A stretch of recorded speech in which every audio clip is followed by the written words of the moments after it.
Green, green, green. Gentlemen, start your...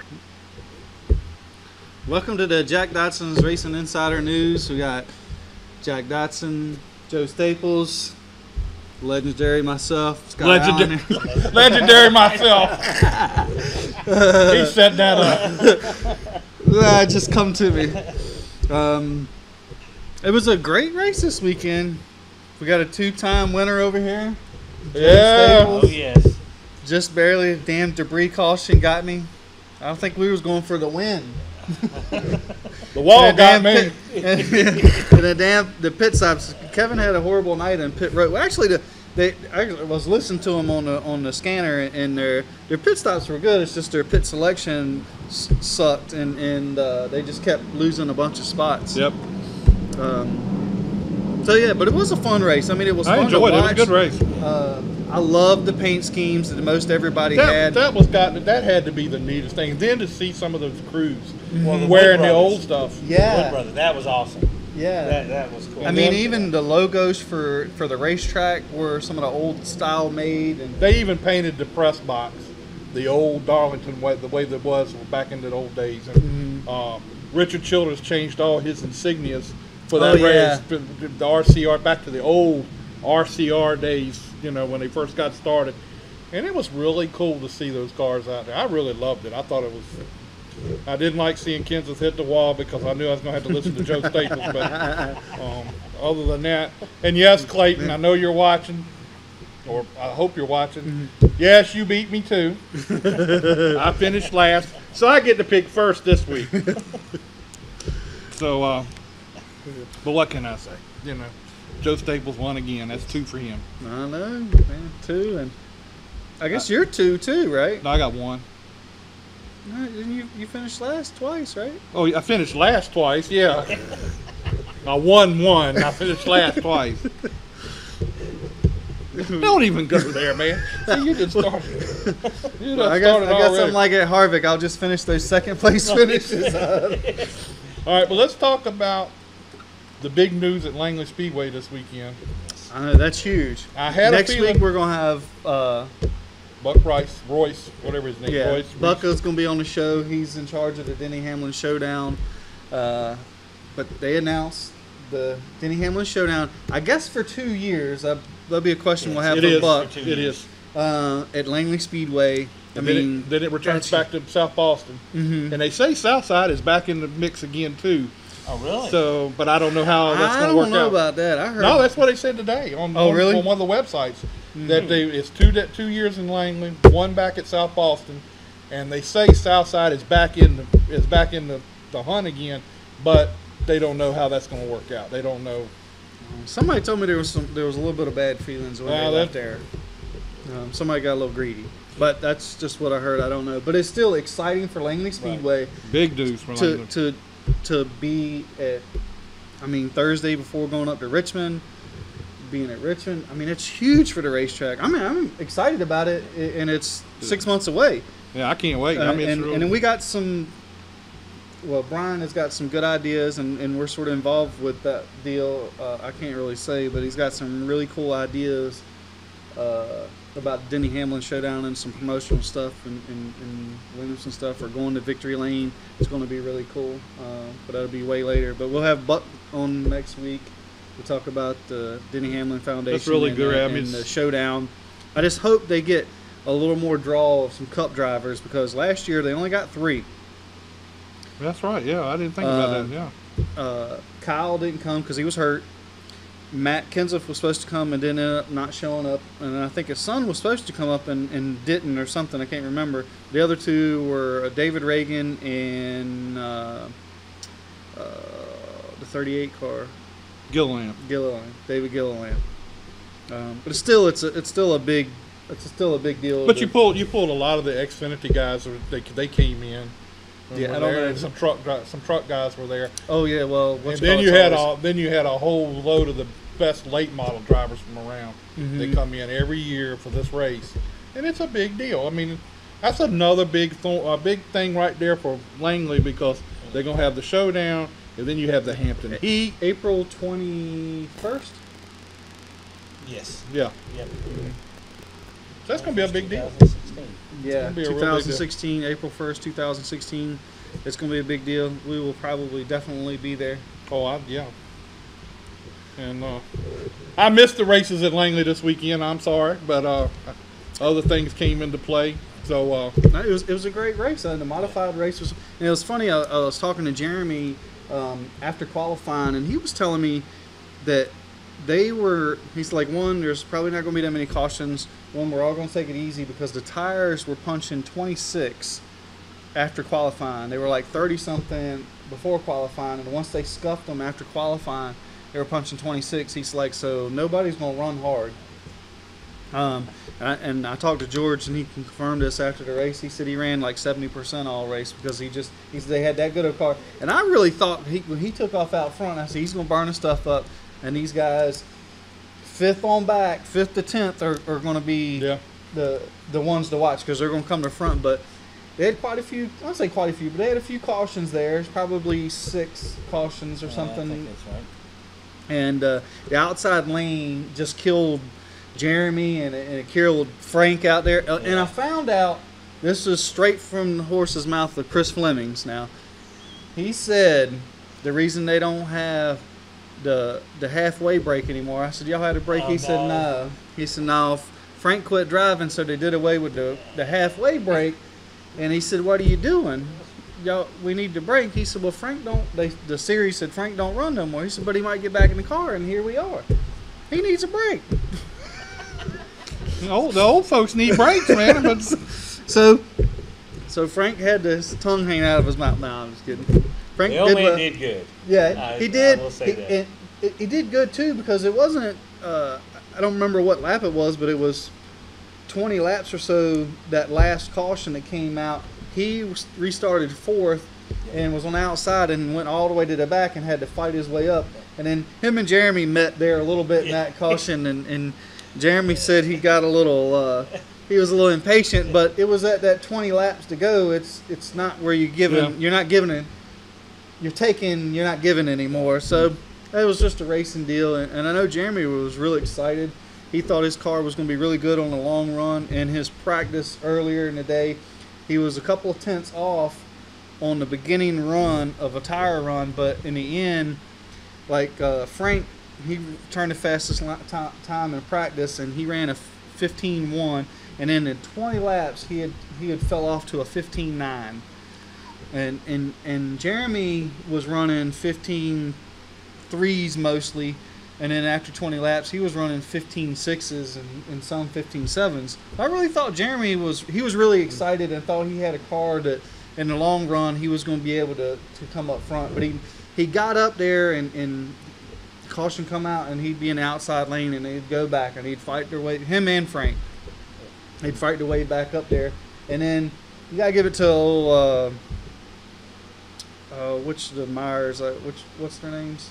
Oh, you got Bert and then Bert went a lap down early. I don't know what happened in that first caution or something. He went a lap down and come back and he was running the 5th, I thought. Well, he was a lap down, so he got his lap back and just kind of rode and just kind of picked them off one by one. And I think he ended up 4th or 3rd.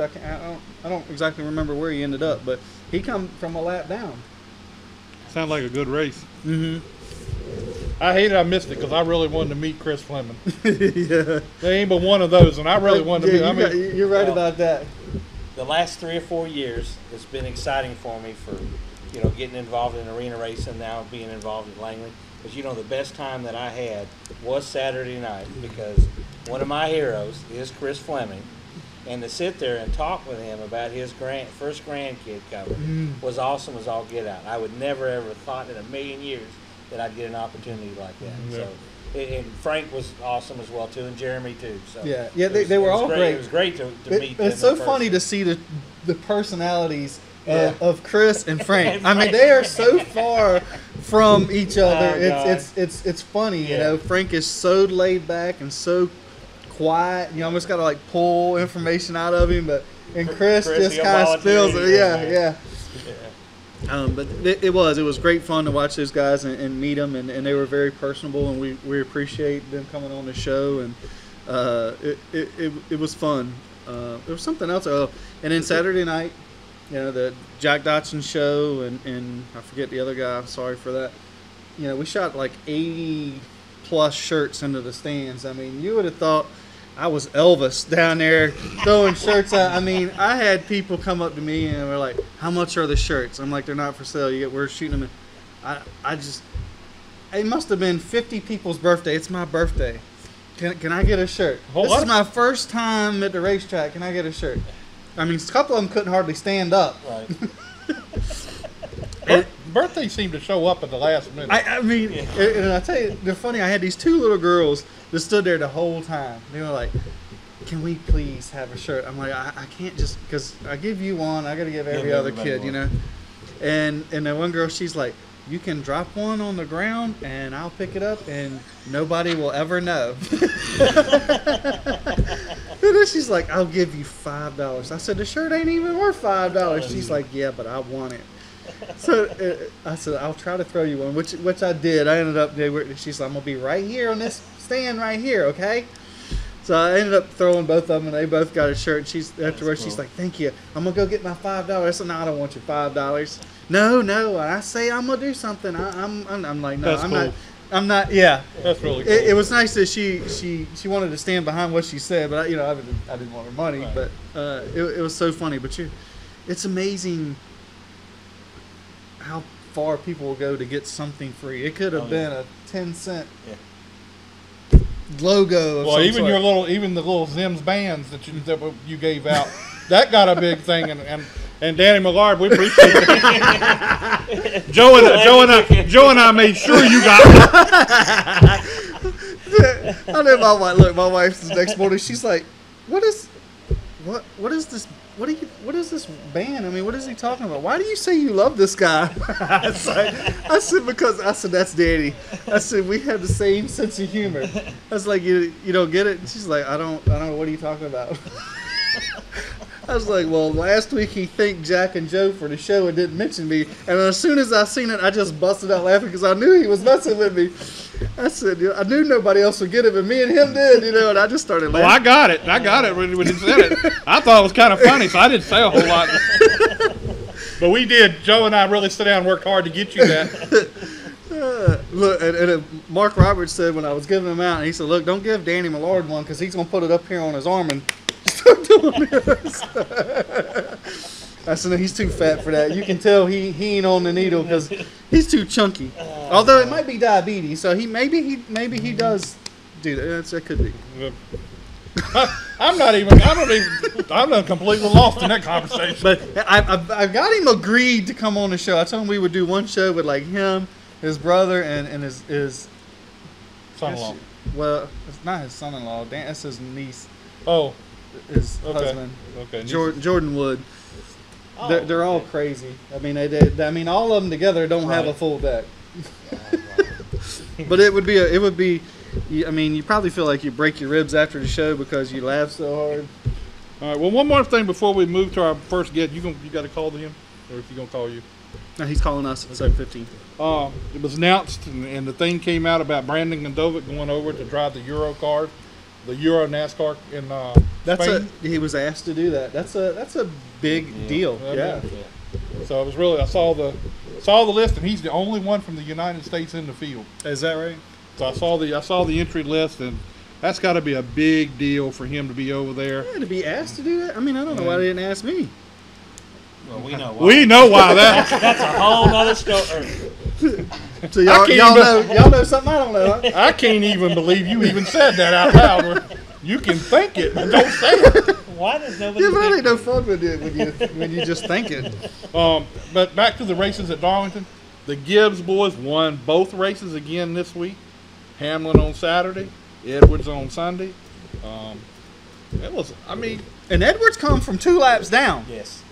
So and it was also brought up in the media this week, and everybody's trying to deny it about Boyer and Scott Motorsports. Boyer and they've already sort of announced about the whole Tony Stewart that we had already said that Tony Stewart would be more than likely done in 2017, and Clint will take that ride over. Yeah, they've kind of put that out, but everybody's denied it now. We don't know what you're talking about. We don't know what you're talking about. But for it to get out in the way it's getting out, it's gotta be a lot of somebody's truth got to to it. be talking somewhere. And, Yeah. And I seen they were talking about that Harry Scott is actually real good friends with, I can't say his name, the 51, Allgaier. Allgaier. But he's not fully funded. No. He doesn't have sponsorship for all races. Now, the 46, he's not as good friends with him as he is with Allgaier, but he's fully funded. Well, the 46, Michael Annette and Pilot, his dad owns Pilot. That's not what I was told. What was you told? His dad spends a ton of money with Pilot. I thought he was part owner in the Pilot. That's not what I was told. I was told that he has a huge company and they spend a lot of money. That may be. A lot of money with Pilot. That may be. And That he may has be. an open checkbook to do. But anyway, we know Yeah. Annette's going to be in the ride. He's going to have a ride. He's going to have a ride.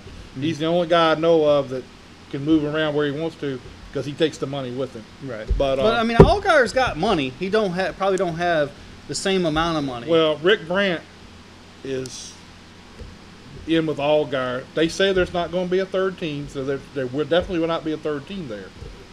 So what's going to happen? You know. But it's a woman that sponsors Allgaier. It's a woman that owns that team. Well, yeah, but Rick Brandt is there, is the spokesman for the team and all that other do stuff. you know the story? Call of from well, we'll have 7, to go back to 5, that. This is kind of a neat 7, story. 8, 7, 3, 0, 2, 7, 1. Now joining us on the show is Matt Waltz. How you doing, Matt? Hey, good. How are you doing? We're doing great. And how's everything in your neck of the woods? And are you excited about getting to Richmond?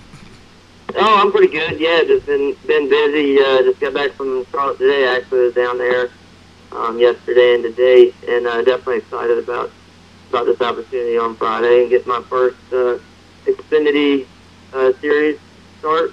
You know, my debut here. How did you get involved with Derek Cope to where you could get this ride this week? Well, really just trying to make as many connections as I could, you know. We've just been trying to look for the right opportunity, you know, the best way we could make it happen, really. And got to talking with their marketing guy, with Derek Cope, a little bit, and finally was able to work a deal where we could make a start. And, you know, I helped him out a little bit. We actually hauled a car to them, or hauled a car for them to Iowa a couple weeks ago and kind of helped out on it. And so I'm going to help him out and give me my first Xfinity start. Well, that's cool. And now, based on Derek Cope's team and everything, what are your expectations for your first Xfinity race? What would you think would be successful for you? Well, you know what? We really got to go out, and we just have to do my job and stay out of trouble and make sure we bring the car home in one piece, and you know, and just really make sure we keep the nose clean, and because that just looks good for NASCAR, and that's what they're really looking for out of me this weekend, is make sure I go out and do my thing and don't do anything stupid, and make sure we bring the car home in one piece. That's the main goal. Definitely looking forward to doing as well as we can, and with keeping that in mind in the process. Now, do you have something going forward that you're going to maybe do a few more races or next year, or is this just sort of we're trying this out and then hopefully some more opportunities come afterwards? Yeah, that's the goal. And with NASCAR and moving up in the trying to move up the ladder and to do the race at all the racetracks. Now, right now, I'm only approved to race Richmond, so that's why I've got to go out there and make sure I do good, and that way I can get approved for the next series of, you know, like the mile racetracks, and then after I get the approval at those, and then I can work on getting, you know, mile and a half, and then eventually would be the super speedways. But, you know, it definitely just depends on, you know, the funding, which that's such a big factor in it, and in the sport today, and making sure you can move up. I really, you know, I got to thank all the people that are also helping me this weekend with Ickerdale vending aboard, and they've been serving Tidewater for 32 years, and with full service vending, sales.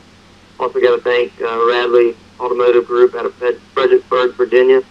Got some new and used vehicles up there, and full service and parts department. And I believe they also have a location in Stafford, Virginia. And then there's two of the main associate sponsors, I believe, that are really helping me do this. So, really moving on, we got to keep getting people and or making connections with people that want to be involved, and we really can't do it without them. So definitely got to thank them and all they've done for us, and all they're doing for us this weekend. Now, do you have somebody helping you with the marketing side of it, or trying to work on some sponsors, or do you do a lot of that yourself?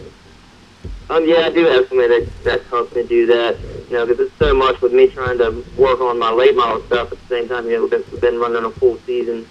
For the most part, doing that, it just doesn't leave me with a lot of time to do some of that stuff that I need to be able to do. So I have somebody helping me in those areas, and also Derek and Alicia Cope, have done a lot for helping me out, and putting some things together. That way we can make this weekend happen. But definitely got to thank them for this opportunity as well. Now, have you been to the nationwide race to like hang around with Derek's team and learn anything? Yeah, like I said, we went there with Iowa, and that was kind of wasn't the same deal as I normally do. But I also the other weekend I went out and to Bristol with them for practice and most of the day out there, and just kind of getting out there and making sure I know what I need to be doing. I watch what they do and see how I would fit in on the race weekend, and really just making sure, I'm familiar with what my roles need to be, what their expectations are out of me. So that way I'm ahead of the game come this weekend. Now, are you taking your guys from your late model team, and are they helping you this weekend? No, I mean, Derek and them have their own crew and all, but, I'm also bringing my crew. I mean, they're coming out and just getting pit passes and stuff and hanging out, and they can experience it too, 'cause, I mean, they're the ones keeping me going every weekend, so they're going to come out and not necessarily work on the car because you got to have license and all to work on it, but there for support and be a good experience for them, to get out there and see what it's like on the higher series levels, see what they all do, compared to what we do on a weekly basis. Who's going to be spotting for you? Derek has a spotter.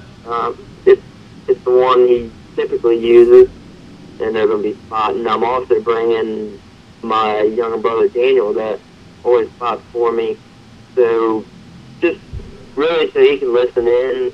I want him to listen and hear the kind of information that their spotter delivers to Derek on a regular basis, and it's just a really good opportunity for him to learn. If he wants to keep spotting for me, then he can get up there and just kind of see the type of information that the spotter will be giving me on those higher series, especially with the difference in the race and how it is compared to our late model races. With these, there's a whole lot more information that I'll need while I'm in the car. Especially when it comes to cautions and pit stops and stuff like that. Now, so far as a spotter, it's the spotter's job is more than just spotting the car anymore. I mean, you almost got to be a psychologist, because we get a little crazy in the car sometimes, and they need to calm us down, or sometimes pick us up. Do you like somebody that talks a lot, or are you one that likes somebody to just kind of gives you the information that you need, and that's kind of it? Well, it's kind of, like you said, it is very complex, and I would say I do like to get a lot of information. A lot of times, especially if you're out like in the late model racing world, if you're up in the lead and you don't want to just sit there and burn your stuff up and run away from the field if you don't have to. There's no point in doing that. So it is good, and I typically do get Daniel to give me quite a bit of information, and even my older brother Kyle watches the telemetry there and lets me know intervals, you know, if it's, as far as how far ahead I am compared to the person behind me. And that typically gives me a gauge of how hard I need to go or how much of a cushion I need to give myself. If you're in that situation where you're leading the race, you know, they'll feed me that information to where I can tell, all right, you know, I need to pick it up here, or we need to keep this pace, or I need to back it up, you know, especially a race like the Hampton Heat we had a couple weeks ago. You know, one like that, I mean, you definitely don't want to try to run away with the thing because there's really no point. So there's going to be a caution. So right, yeah. You know. So I mean, I would say I typically do like getting quite a bit of information, but not necessarily what other people are doing. You know, I don't like a lot of chatter. I just like a lot of useful information. See, now me, I always liked a lot of talk because I'm a little ADD. so I need somebody to keep me because, man, I know Josh Ayers, you probably know Josh, he spotted for me one time. He's like, man, you're good for like 3 laps, and then I got to talk to you again, but you listen good. But I was like, I know, man, if you don't keep me going, man, I'll be in another world. I'll be like, what am I having for dinner tomorrow? They'll even be going the wrong direction. Yeah. Matt, what have you taken, done any practice in the Xfinity car or done any testing in it, or have you turned any laps at all in it? No, I haven't. First lap will be on Thursday. We have a practice, I believe, first practice at 2:30 on Thursday. Oh, okay. So you haven't had any chance to wheel the car at all. Have you ever raced at Richmond before? Yeah, with the Denny Hammond race. Okay, yeah. Yeah, and then, I mean, I've also tried to reach out to multiple people that I know that have raced them, and I've also raced the late model stock cars, and really gotten some feedback from those kind of guys that have been able to drive the cars before, and that's been good too. We talked to Peyton Teller some because he raced about the whole first part of the year this year, and it's really beneficial talking to him about it, and hearing what he had to say and the difference in the two. You know, because that's the biggest thing I'm going to have to look for is what's the difference from what I'm used to what I'm going to. You know. Now, your brother Kyle, he is funny to watch. Me and Jack sat on the spotter stand in the middle at the Hampton Heat, and man, he must have wore his shoes out going up down the stands there. It's funny because I guess he's got that type A personality. He's a little high strung, and you're kind of mellow.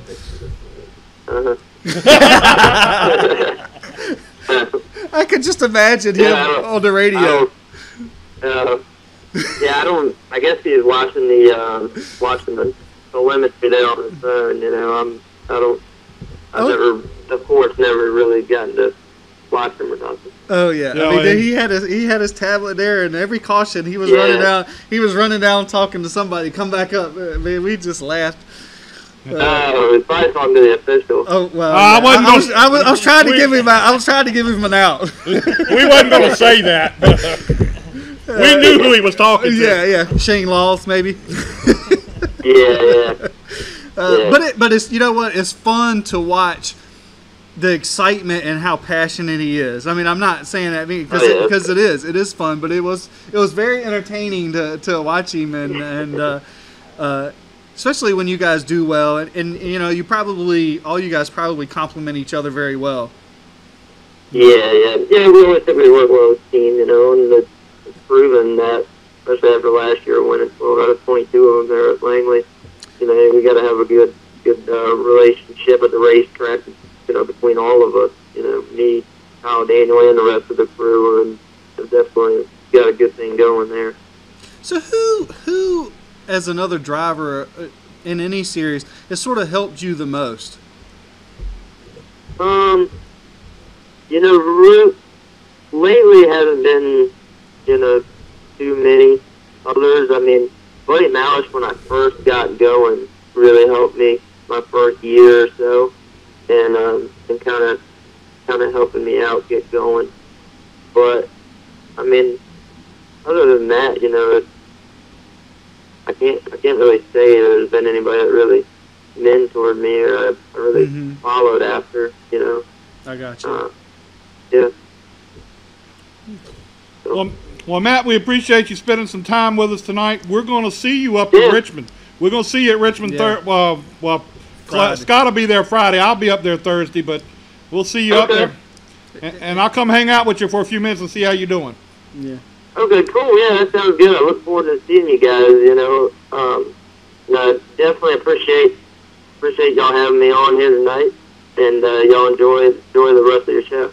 All right, man. We'll get you back on here again real soon. Yeah. Okay, sounds good. I appreciate it. All right, man. Talk to you later. Okay, thanks. Bye. And Matt is a really good young guy, and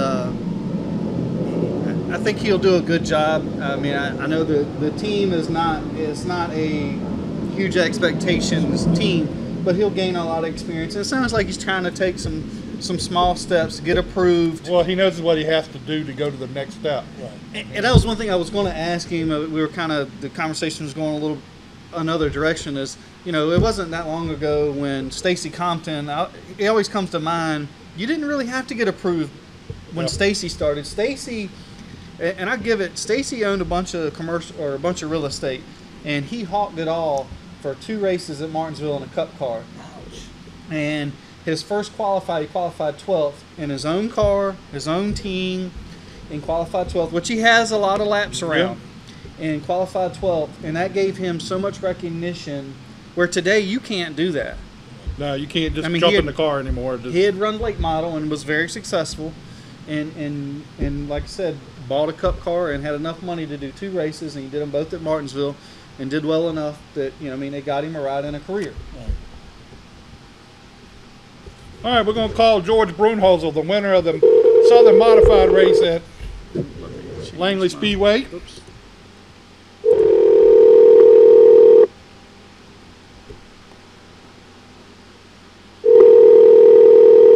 And then again, maybe we're not.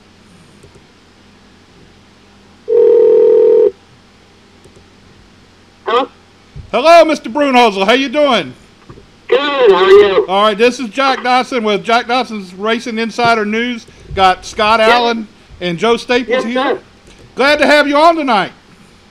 I'm very happy to be on. Thank you. I'm honored. And thank you for taking time out. And congratulations on your win at Langley this past weekend. I know that had to be a big deal. Yeah, it was. It was awesome. It was a good weekend all around. It was my wife's birthday, and we able to win and put on the pole, so it was great. So, how many times have you been to Langley prior to last week? Ooh, I want to say 6, I think. Okay. 5 or 6. So you've had some experience at Langley, and is this your first win at Langley? This is my second win at Langley. Oh, okay. All right, so you're pretty familiar with Victory Lane and Langley then. Yeah.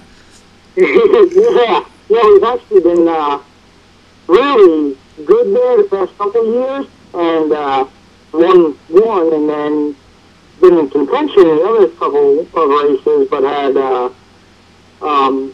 got caught up last year. We were leading with coming to the checkered flag, coming out of 4 on the white flag lap, and got taken out. Yeah, I forgot about that. That should have been another win. Now, the name Brunnhoezel comes very high in the sport. Give us a little background on where you got started in racing and the history behind the Brunnhoezel. Yeah, absolutely. The Brunnhoezel name, I'm a 3rd-generation modified driver. My grandfather started, then my father continued, and also developed an aluminum racing jack. And then when I was 16, my dad got out of his ride at the time, his seat, and let me take over that ride, so I could start my career at the age of 16 at Riverhead Raceway. Oh, that's cool. You're living down in the Charlotte area now, right? Yes, sir. Yep, I live in Mooresville, just north of Charlotte. Well, yeah, Mooresville. I mean, I know. But I'm go ahead. I'm over in Mooresville by the drag strip. Okay, yeah, okay. Yeah, my son lives down. He was in Huntersville, but he's now over in Concord. But I love that area out there. Yeah, it's wonderful. It's a great area. I live not far from the shop, and great to have a 3-year-old daughter, and there's a lot of nice parks and stuff to do outdoors with her. She loves it. Now, what made you settle on the Southern Modified Tour as compared to the Northern Tour and all those up there? Why did you settle on the Southern? When I moved down here, and at that time, just geographically, it was just wasn't feasible for me to run the North Tour with sponsor budget-wise at that time. So just concentrated on the Southern Tour, and pretty much stayed there since then. In 2010, I actually stopped running the Southern Tour and ran the North Tour for 1 year, and drove for somebody else, not my own equipment, and then came back to the Southern Tour. Just logistically, it was obviously a lot easier to run the Southern Tour. Now, is this your own team? Yes, that I drive for right now. It's my dad, and we have a partner for Higby of Island Construction, and he's been a long-time supporter of us, and Composite Technologies is one of his companies, so him and Dad own the team together. I mean, that's got to be pretty cool for you and your dad. And what does your dad do on the team? The boss? Yep, he's the boss, the owner, the crew chief, so he and I work real close together. I mean, that's got to be pretty fun to work with your dad in the sport and be successful. It's got to be, I mean, almost any kid's dream to be able to be in a family like that and be successful in a race team together. Yes, absolutely.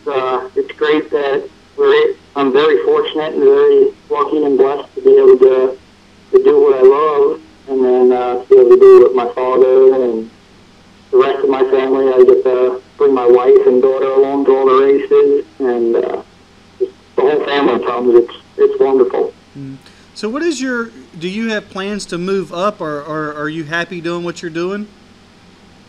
I'm very much happy doing what I'm doing. If I can continue to do what I do now at this level, I'd be extremely happy. I mean, I definitely would like to move up, and everybody has dreams and aspirations to move up, but unfortunately it's getting to the point where I'm kind of getting older, as well as it's a budget. It comes down to how high you can go in the sport. Unfortunately, it depends on how much money you have also. Yeah. How old are you? I'll be 33 this year. Oh, I didn't think you were that old. You're young. You still got time. Yeah. You're young compared to me and Joe. Oh, no. Have you ever drove anything other than a modified? I mean, have you done any other drive cars? I ran Hooters Pro Cup for 3 years. They were similar to like what the K&N cars are now. We ran those for like 3.5 years, and had some success there. Just at that time, that was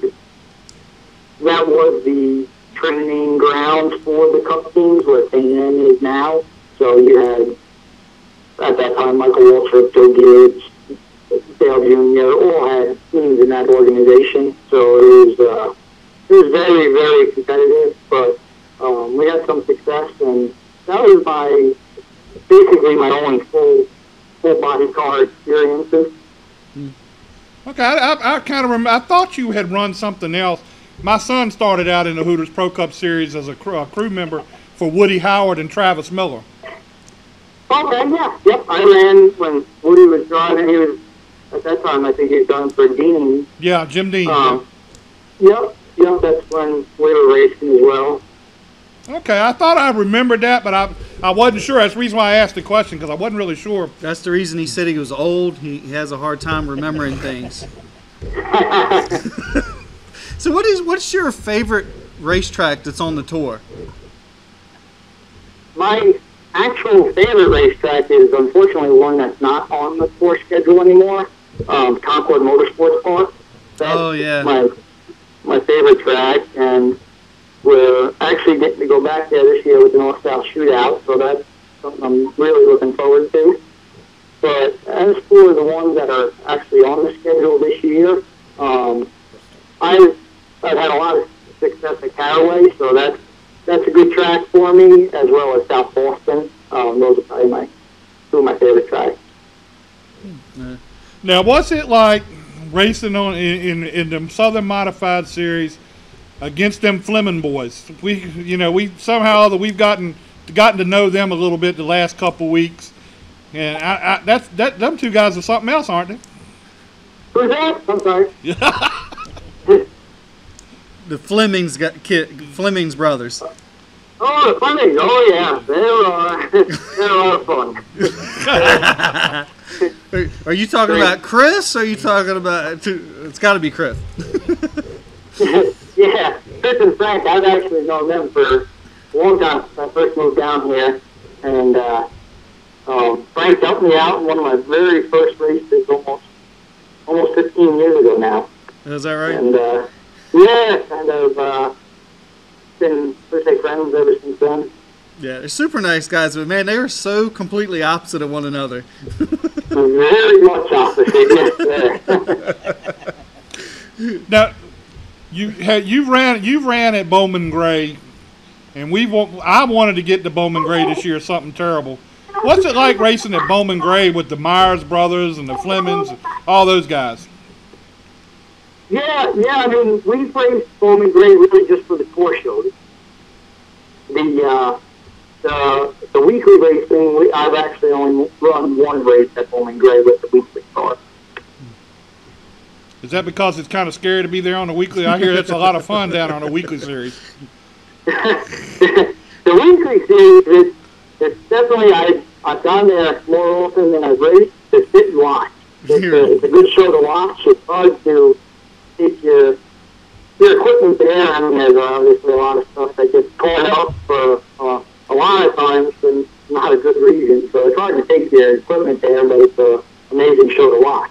Hey, when you got a ringleader like Chris Fleming's out there every week, I mean, it's got to be a circus.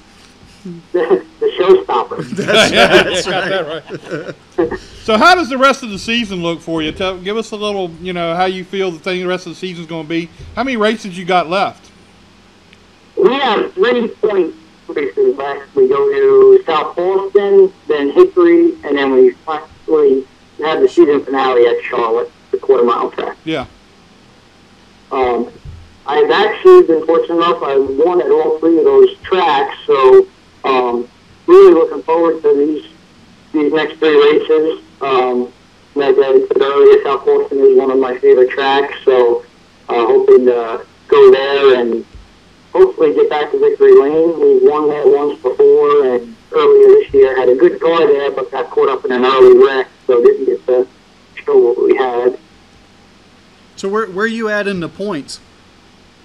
Points-wise right now, it's actually very tight. We are, I believe, 9 points out and sitting in 5th place right now. You're 9 points out and you're 5th? Yes. Yep, and we've had a very trying beginning of the season, so we're kind of almost amazed that we're that close at this point, but like I said, we're really looking forward to these next 3 because hopefully we can go get into Victory Lane again, and that'll put us right there in contention. That's going to be fun to watch.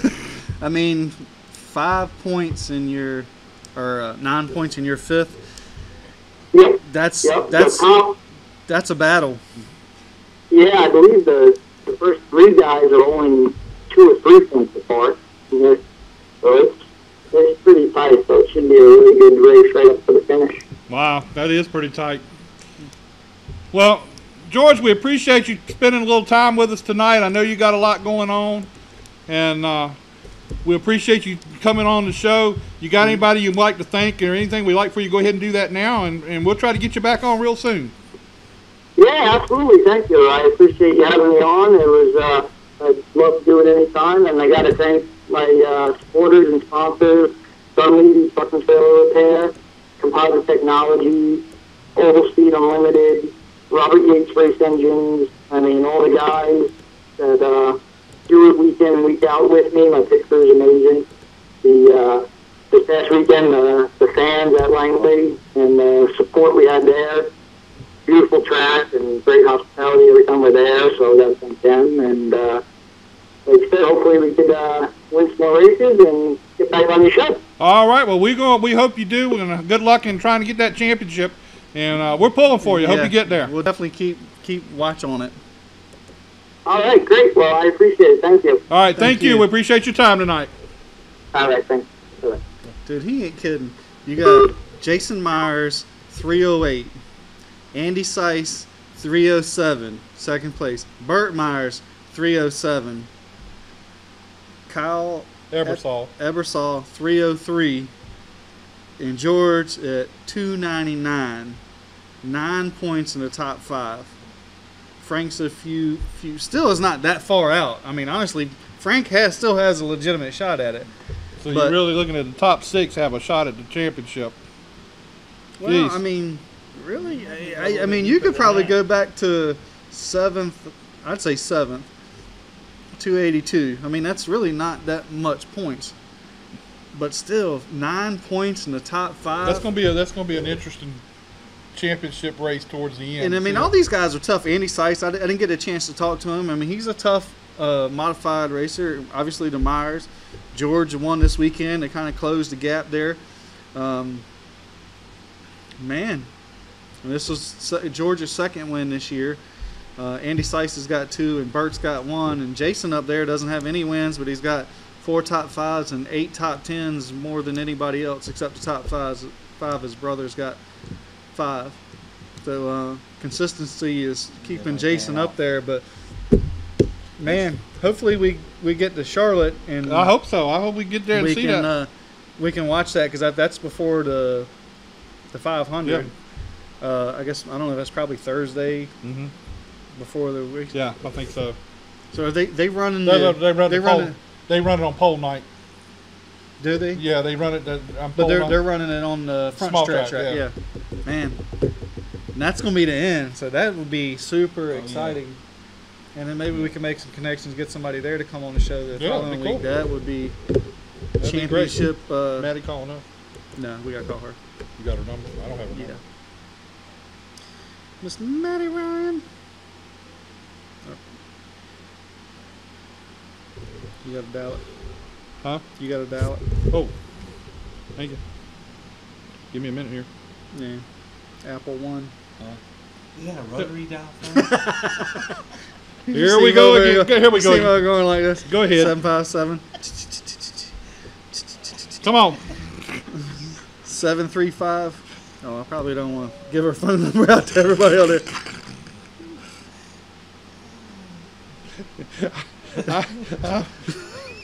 I was thinking that, but I wasn't going to say it. Now you got me so screwed up. Now I can't even think what the What do you mean got you screwed up? You screwed up before you got here.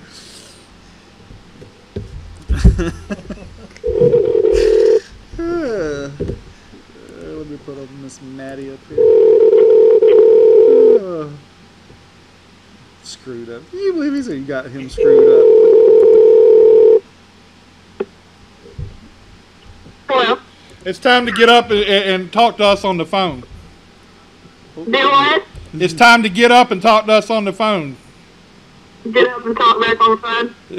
You know who this is, right? Jack. Yeah, you got it. How are you doing? I'm doing good. How are you? We're doing great. So tell us about what's going on since the last time you were on the show, and how your season's going. The season's been going much better. Like I told you last time, we had a rough start this season. But things have seemed to be picking up each and every race, and just improving each and every time we get onto the track. But we have some bigger plans for within the next couple months that hopefully are going to work out. So. You can tell us, and we won't tell nobody. You won't tell nobody? Yeah. I have applied to the Rev Racing Combine, so we'll know by October 1st whether we'll be, That'll be great. we get picked for the Combine. That'll be good, and I hope you do. And that'll be a great. If we can help you out in any way, we would be more than glad to, because she's got all the bonus points for running at Langley with. I know, that's an advantage that I got. Right. Yeah. What's his name out there? Jefferson Hodges. Jefferson. Yeah. Because he's from Langley Speedway, so he said by running Langley, you already get bonus points about trying to get in. Yeah. But that would be great. I mean, it being close and having laps at a racetrack has got to be a huge confidence builder for you for something like that to be involved in. And then you do very well. Overall with your racing career so far, I think you've done very well. I think you would be a great asset for those guys for the marketing that you do. And I will say this year, the last several races, this last half of the year, you have done better. I think you have stepped up. I don't know what the change is, but I think you have done a lot better, and you should be proud of that. Can you tell me what the secret is? Just honestly, just determination. It's we've made a lot of changes to the car. It's become a lot more stable for me and everything. Compared to what it was towards the middle of the season. But we have one race left, and it will be not this weekend, but next weekend, and we're really looking forward to it because it should be a good show. Yeah, and I mean, and I'm being honest, you have done a really good job the last few weeks altogether. I think your time, I don't know how much your time's, but I see you have been much better competitive the last few races, and I know you didn't look very happy when I seen you walking through the stands this past week, but you did a good job. This past weekend was a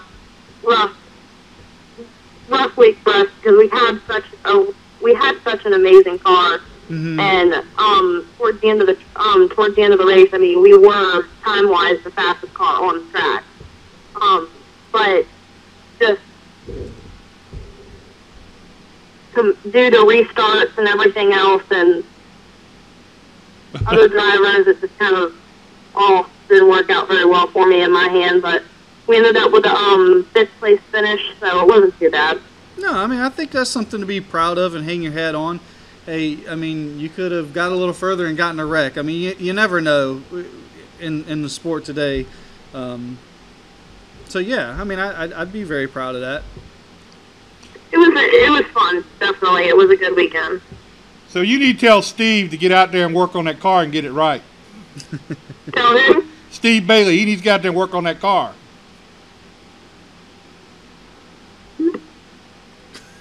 Hello? Did we lose you? Hello? Are you there? I think we did. Yeah, I think we lost her. Either that, she don't like talking to you, one. Might be that one. But she has done a better job. Every race she has improved all season long. Yeah, and you know, she started at Mando's and went right in. So having a lot of driving experience, she hasn't had. Right.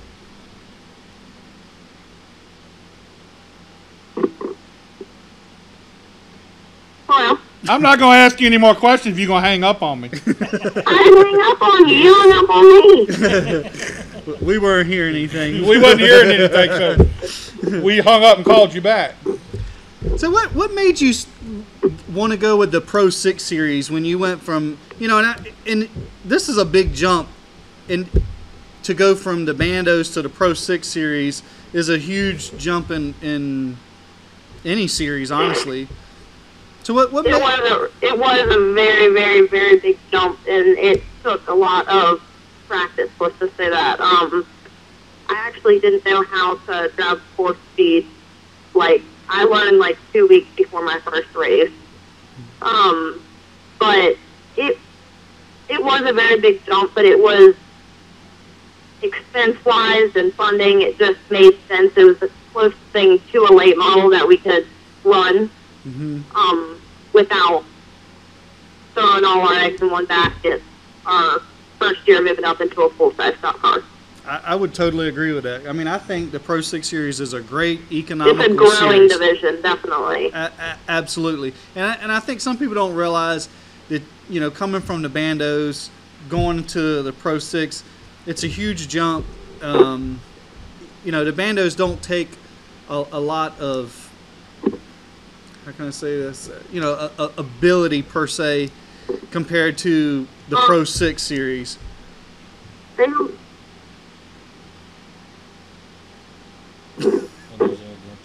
Are we losing you again? I wonder if she can hear us. If we talk bad about her, she'd be... I'm sure if we talk bad about her, she will hear about it. Hello? Maddie Ryan. Maddie Ryan. Maddie Ryan, everybody.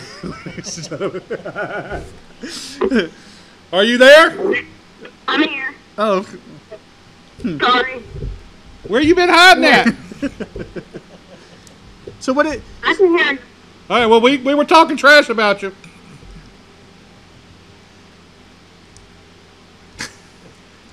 You might hear... hello? Hello? Oh, maybe, I think we're having a problem with the connection somewhere. So, Yeah. It's his phone, Maddie. yeah, he's got the first got the iPhone ever iPhone. made. She doesn't even know what it is. Yeah. Maddie, we'll call you back and we'll get you back on the show again. How about that? That sounds awesome. All right, man. All right, we'll talk to you later. All right. Hey, I'll thank you. talk to you soon. She is a nice young girl, and she has done a really good job. You know, I give her credit, not only, you know, being in a predominantly man sport, and She does a heck of a job of pushing herself out there. Yeah. And I would really like to see her get in that combine, Mhm. at least have a Great- shot. yeah, You know? it'd be a great learning experience, and she has a lot of those qualities that they're looking for. I don't know if she had been invited before. No, this is the first time Okay. we've talked about it before, that she had never done it before until now. And I think it'd be cool. It's still going to be another big step up, though. Yes. To come from the Pro 6 to the late models that they're going to be running. Well, she's got some laps, I think, in a late model, if I'm not mistaken. But she's very familiar with the racetrack, and That's going to help. Mm-hmm. But still, it's going to be a little bit of a step up in what she's got, more power than what she's used to. It's going to be the car is pretty much the same, right? Yeah, It's the just- bodies it's and just everything. Well- Close. They're very close. Okay. You don't think they're that close? It's the closest thing you can get to a late model. There's a huge horsepower difference. That's why, yeah, but I said that. Yeah. They run very, very similar tires. They have a lot of tire with no motor, so it's in late model 2 overall. They don't have a lot of horsepower, so I mean it is about momentum, kind of like a Nationwide would be compared to a Sprint Cup car. And her experience there at Langley would help her with getting her line and getting the momentum that she needs. That'd be a big deal for her. And there's a lot of people around that will help her too. And I'm sure if she wanted to, she could get in a late model and do some practicing to try to get an advantage. But I think she'll do a great job. I mean, you always see her promoting and marketing herself. She gave us some shirts this weekend. And I tell you, it's kind of funny talking about a couple of the young girls. I had them ask me, they're talking about the shirts, and I said, well, there's a bunch of shirts from everybody. She's like, you got any Pro 6 drivers in there? Or any of the Pro 6 cars? I said, no, actually, yes, there is. There's 3 shirts in there from a Pro 6 driver. She's like, who is that? I said, Maddie. She's like, oh, can I get one? I was like, I can't give you a shirt. But she is very popular, and she's a great role model for the kids, and she does a really good job with all that. I see your car out all the time, and that's what's good. Yeah, I about it. mean, Yeah, I she's seen getting her a lot at of Ocean exposure. Breeze Oh, yeah. the other day, or I think this weekend. The exposure is all. That's what it takes, and she's getting great exposure. You know, and I wouldn't say it frustrates you, but you see some people come up in sports or in our sport today, and they think that the marketing of it, you know, you can just hire somebody to do it, but you can't just hire somebody and do it. You have to be involved. Yep. And that's where, Maddie has an advantage on those people because she's willing to go out and do those things. She does them. She gets out there. She markets herself. I mean, if I had resources to want to get exposure, Maddie is one of the ones that stands out because she goes to car shows. She gives shirts away. Developing a worth. Right. Yeah. Your name is going to get out there. Yep. I mean, she's got 100.5 on the side of her car. That's a huge deal. Just to have their name, whether they gave her some resources or not, just to have their name on your race car is a huge deal. She's got some of her own commercials, so you would get mentioned in those things. Right. So I mean, if you've got a little money, she's a great person to invest some money in and try to get a return on. Yep. I just hope she gets the chance. And actually, the marketing, her doing all the marketing, is actually what got her the 100.5 and that's what sponsorship. And that's what I wanted to get in with Anna Marie. I wanted to get her on here to kind of talk about how they go about teaching these younger drivers how to deal with sponsors, how to go out and search a sponsor. That's what I've been trying to get. I want to get that in here. A lot of people don't know. Right. You're right. They don't. They think it's just go to the racetrack and race a little bit, and maybe somebody will come on and put their name on the car. But that's not how it works. No, and even winning all the races doesn't get you a ride. No, exactly. I mean, and that's what's and I don't know. It's just some of the people just think that the marketing side of it is not that important. I think it's more important than your driving ability. Yeah, I agree with you. I mean, I'm a prime example. Am I a Cody Carlton or damn, you answered that quick. No, I'm just agreeing with you. He has great marketing value for a collision center. Okay? You got that right. But yeah, I'm pretty good at gabbing a mouth. I mean, if you can believe that, I'm pretty good at running my mouth. Your wife said you're just as good. Yeah, she does. And she said the two of us together, it's got to be good. Well, besides Danny Mallard, I told him this weekend that he got enough mouth for 5 sets of teeth. His brother said probably 10. All right. But that gives us, that helps me. I mean, me promoting somebody and doing shows and talking about it has gotten me sponsorship. All right, we're going to do our Richmond picks. Man. Clayton, if you're out there. Oh, Clayton told me who he wanted. Oh, Clayton's already talked to you. He don't get to pick first. Well, he said he gave me a backup. Or wait a minute, he says he wants to riding with the 4 coming up this weekend. If that gets picked, his backup one, he guesses he'll take the 48. So who do you pick? Is it either one? No, I'm not picking either one of those guys. All right, so then after the week Jimmy Johnson had this week. So Clayton's running with the 4, which is probably, I mean, Clayton, can't go wrong. Wait a minute now. Clayton don't get that shot till because he finished 3rd. Well, after you're not picking it, so then he gets it. Oh, okay. Well, we'll leave him. Dang, I forgot about that. All right, Clayton's got a Harvick. What are we gonna do with him? I don't know. I got Kyle Busch. Kyle Busch. Man, Scott? I hadn't even thought about my pick, to be honest. I almost want to say Clint, but It would be nice to see him win. I don't think they're quite winning, but they've showed in the last month, they've showed some bright spots. Right. And that's something we didn't talk about a few minutes ago. We were talking about the chase. Yeah, but what we didn't talk about a few minutes ago was Michael Waltrip, the company, MWR, turned into the North Carolina Department of Commerce, or whatever they call it, that they're going to be laying off 271 employees by by November 1st. Right. And I got to figuring that up a little bit, in my head and writing it down and trying to figure out.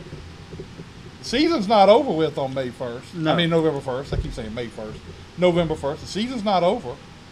You still got at least 3 races left in the season. There ain't gonna be nobody left over at Michael Waltrip.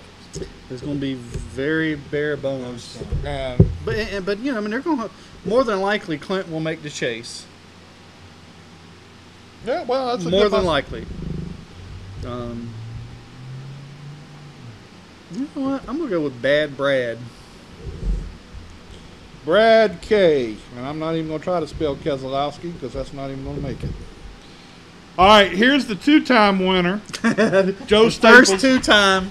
Joe Staples, Now, a 2-time have winner. you figured out our formula that we're going to do starting next? I've next got a little plan worked out for that right now. Hopefully I can get all my stuff to get that done. But if not, I'm gonna have something drawn up. We're gonna come up with a plan for next week. But for right now, we're going this week, and I guess we're gonna have to listen to what Joe's got to say. Well, I'm going to take your loser last week. And I'm Oh, going yeah. with Jimmy Johnson. Well, Yeah. Jimmy Johnson. Ain't that's who you took last No. week? No, he took the I top. could That's right, you Kenzie. took Matt Kenson. I'm going with Jimmy Johnson, though. He I'm said, sorry. he said, "The heck with your pick." Yeah, I did say the heck with his pick, didn't Well, I don't know. I mean, Jimmy and those guys are just not what they up to, and I just looked, and it looks like that Rick is confirmed they're going to have an announcement that Chad and Johnson and Lowe's signed a 2-year extension. They're putting a deal together for a 2-year extension. now, Johnson signed for 5. now, that does not mean, and listen to what I'm telling you, that does not mean that Chad Knaus is going to be Jimmy Johnson's crew he? chief. Right. That's just saying he's coming back. But I mean, it's a, But I it's mean, not signed. It's a good possibility So that it's- he will be, because I've got a feeling somebody's going to step up and say we don't want to break that team up or whatever. But ultimately, Mr. H has the call. The final say. So Right. and I hear there's going to be some shuffling of some folks down there. So I'd They imagine haven't it's been probably going jiving to like they usually do. Yeah. they were just after they spun the other night. He worked his way back up there a little bit. Then all of a sudden, it just completely the wheels fell off. Yeah. And you look at it, all the Hendrick cars fell off. I mean, Casey was in the back. Gordon ran top. He was like 10th or hovered around there some, and then at the end I was like, where'd he go? I mean, but that's just been a theory of him all season. That's been the way it's been for all season. I keep saying to myself, this week they're going to get turned around. They're going to get a good run, and it's going to give them a little bit of a boost, and then they're going to start rattling off. And he could be. I would really love to see him be a threat for the chase, because he ran so well last year. But they're behind on something, and I don't know what the 4-car has compared to the rest of the information that gets shared between all the rest of the Hendrick. But you look at it, the 4-car, 41's been fast. He's been up front a lot too. He had a really fast car this weekend. And then the rest of them are just Tony and Danica are not there. All the Hendrick cars are not the same as they were in the past, because they all fell out this week. I mean, they not fell out of the race, but they all fell back. Mm-hmm. They didn't. But they've won their share of races, though. I mean, Early on in the season. Yeah, I mean, and that's when they started messing with these new packages. It seems like it affected them more than it affected a lot of other teams. And then I hear Steve O'Donnell today on the radio saying they're going to go back to the 2015 rules for the chase. Well, he said that a few weeks ago, I thought. Well, he may have, Well, but I heard they him were talking about they were going to lock that in for the rest of the season, so that I do like the new package. It was. I mean, I think it showed that it's good. And you know, that package, and Carl Edward has said this from the beginning of his career, the harder it is to drive, the better he likes it. And I agree with that. Driving a car, I mean, you driven in a sport, and when a car is easy to drive, yeah, it seems to put everybody closer to a way, but it takes a Yep. lot of ability out of it. Because if you get it loose, the car catches itself. It gets a lot of air. It's got a lot of side force. I love the no downforce, and the car's a handful. I mean, just look at what Carl Lewis did this weekend. 2 laps. I mean, he showed that new package is exactly what he wanted. I mean, and the tires that they had this week, they fell off really quick. And I love that. And it makes a lot of comers and goers during the course of the race. It does. And I'll tell you another thing I really like too, is the tire rule where you can't have but a certain amount of tires. Yeah, what was it, 12 12 sets? sets there. 13. Well, you got 12 new sets and 1 scuff set. 13 sets total. You got 1 scuff set. Which in most of the time is plenty of tires for the most part. But But I do love that, just like you said. Yeah, at Darlington, you get You 12 know. sets of tires, you're gonna go through them things. Oh, Wait, yeah. They were worried about it towards the end there. Yeah. there's Well, I some mean, I think strategy on the Kyle tires. stayed out one time to save a set because Yeah. they had already used a few sets and they needed to get back what they had already used up in the beginning. Yeah. But I love, I mean, I got to give NASCAR a big data boy for the low downforce. The tires fall off. I've said since they started those really stiff tires, I didn't like them. I didn't like it when somebody could stay out on old tires and beat the guys with new tires, and there wasn't that much of a difference. I understand it's a safety factor. I do understand that part. Doesn't mean I got to like it. Right. I agree with you. Yeah. I like it when the caution comes out, they've got to get tires. Yep. And some of it may be partial because they used to go over the wall, and I love that part of the sport. It's just as important as being fast on the racetrack. I agree. I totally agree with you. Couldn't stop him making a break. He said he Did agreed with me. I agree with you. I got it on camera. Yeah, say Got that it on before. camera. And when it snows tonight, But we had a great show. We'll be back next week. We got Buck next week. Buck and Brian May. Brian May, after, was it 11 years or 9 years? I can't remember. He won his first race, the Legends race. Legends race. May won his first race in 9 or 11 years. I mean, that's got to be, and he won it in big fashion. I mean, he won it hands down. That's going to be pretty exciting to hear him talk about his first win. So we'll have him, and we'll have Buck Reese on, whatever his name is. We'll have him on, and hopefully I'll get up with somebody at Richmond and have them come on the show. Maybe Nick or Yeah, I would love to get Nick back on the show. I'd really like to get him on here, so I'm gonna try to pin him down. Stockman. Maybe you think we can get on the pit box on Friday? I don't know. I'm gonna find out. I'll be working on it. Well, I better not say that on here. He does a lot. Better not say that now. All right, guys, we had a great week. Thanks for coming and checking us out. And Joe, check us out on Twitter, Jack Dodsons Racing. Follow us. Please like our videos, watch them, share them. Thank you. We'll see you And our Facebook page. on our Facebook page. We'll see you guys next week.